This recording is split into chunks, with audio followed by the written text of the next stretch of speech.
Hi folks, it's the 8th of March, Cumbrian Homestead, welcome back. Some sunshine, welcome after a heavy rainfall overnight, so things are still very wet. Anyway, gives me a chance to catch up with a few jobs. So on here I've got a standard rose, and last July I made 2 bud grafts. There's one there, I've just taken the tape off now. You can see that? It looks green in there, so... And then over here, there is one in there, and again, it looks alive, there's callousing round. So what I'm going to do is I'll cut this back above this bud, take that off, and hopefully that will induce this bud to grow, which is a different variety. And I'll do the same on this side. So you can see there's the tea-bud graft there, and then this is the old variety coming at the original variety, so I don't want that. I want to see if I can get this one, so I'm just going to make a sloping cut above there, perhaps put a little blob of wax on and see if we can get those to grow. I think there's one more on a rose over there. Let's go and have a look. So again, that's one that was done in July. So I'll put the camera down while I just take the tape off a minute, because it's not on a tripod. Bear with me.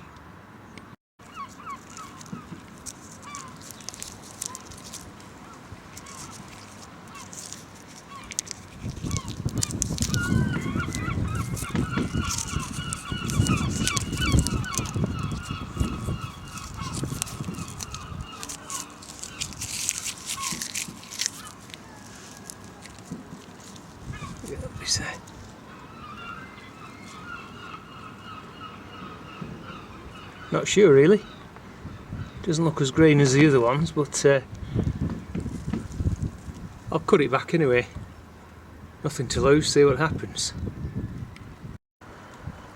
So back to the standard. As I say, I'll go about there above. There's the bud graft there, look. So somewhere around about there.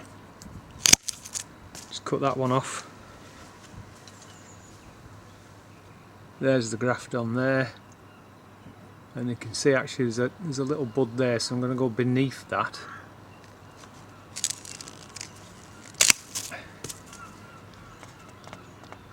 Okay.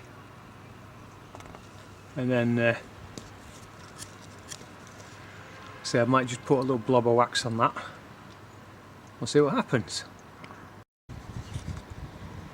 This is a excuse me, brown turkey fig tree. Originally planted in a big pot sunken in the ground, but if you know the size of it, that's my hand. You can see the size. It's got a fairly substantial trunk on it now. Fruits very well. Anyway, Vinny Figs, fruit nut, aka fruit nut, sent me some cuttings last year, so I'm going to take some tape off these now and see if this how they're looking. I did some different types. These were whip and tongue, and then did some bud chip grafts with this is parafilm I used.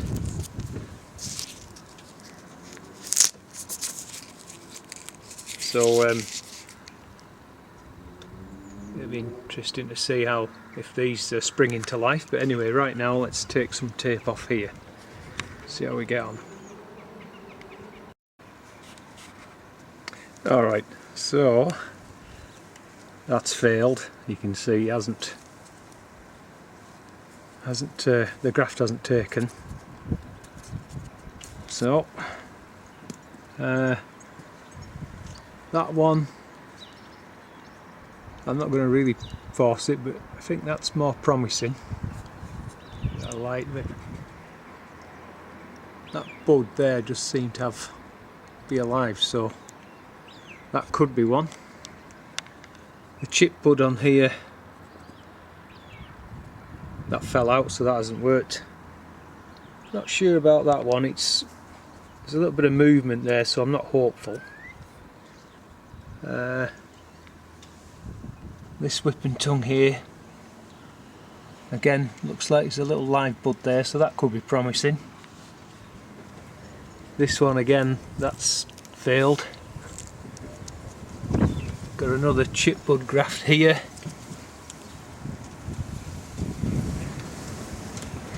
Again, not sure, we'll have to see what happens with that one.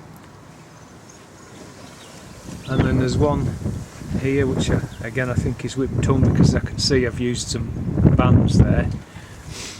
So I'm not sure, those buds look as though they might have some life, so I think I'll leave that one as it is just for now, see what happens. So it's a kind of mix of results really, but I will do a follow up on this. I've never grafted fig before. I'm just looking at the bottom, and what I could do, you see there's a shoot here coming from the base. In fact there's several there. So what I could do is layer it, and I've already done videos on that, so I won't bother doing it, but I could layer that quite easily and get a new plant from there. Similarly, these whippy shoots here, I could bend that one down into a pot and do the same, or I could maybe even try air layering it. So I've got some options there about propagating this fig. So I'll bring you back and kind of let you know how we're going with that. So even though it's still fairly cold, daytime temperature about 7, maybe 8 degrees. The lawn's had its first cut yesterday, that was March the 7th. And look at the rose border. You can see hopefully that these roses are all springing into life.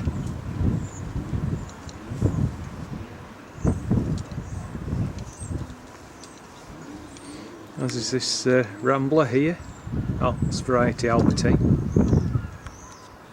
So things are moving, albeit feels sometimes a bit slow, but we're getting there. Let's have a quick walk over to the herbaceous border. So we've got phlox, sedum, I forget what these are now. The rose, again that's peony. Japanese anemone over there. These are all herbaceous perennials. So things are definitely moving. And this is the dwarf kiwi. See, that's starting to leaf out. And that's the one I planted last year, another dwarf kiwi, so hopefully the two will cross-pollinate and we'll get some fruits. Well, I'll just show you what we're going on, what else we're doing with the seedlings. So not much up at home really, but these are the Zabroon shallots which I chitted on kitchen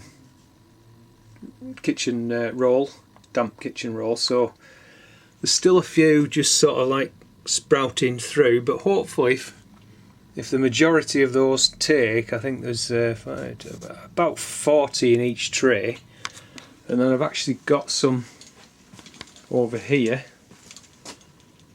Don't know if you can see that, but there again, these were just chitted, and then I've just made a little hole and dropped them in with tweezers. So they are, and these are not on heat at all, these are just in the temperature inside this building, which is, I don't know, about 10 or 12 during the day and down to about 5 at night.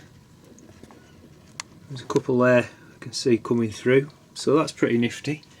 The ones over here, they're on a heater tray. That's one of my homebrew heater trays.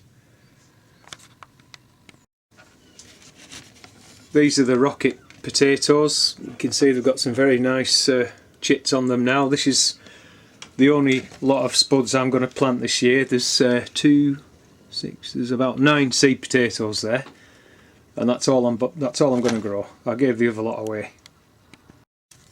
That's the last few steer-on onions, you know, that I froze the others, but they're still nice and firm, but we'll get those used up this month.